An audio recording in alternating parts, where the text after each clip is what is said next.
প্রিয় শিক্ষার্থীরা, এখানে আমি একটা টেবিল আছে, কি আছি? টেবিলের মধ্যে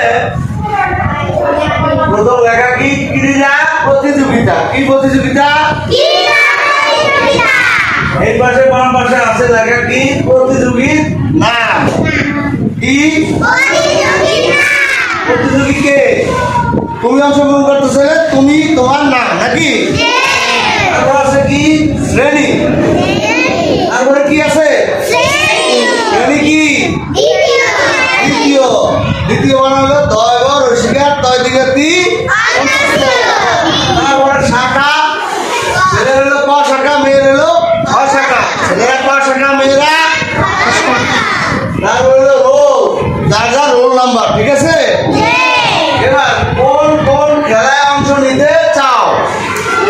এখানে কয়টা খেলার নাম আছে? তিনটা, ছয়টা। কয়টা আছে? এখানে কি বলছে? টিক চিহ্ন দাও।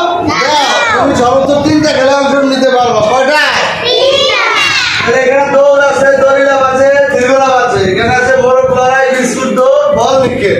তাহলে তুমি কোন তিনটা নিবা? সেই তিনটার মধ্যে এখানে এরকম টিক চিহ্ন দিবা। এরকম কি করবা? ধরো আমি এই তিনটা নিতে চাই, এরকম টিক চিহ্ন দিই।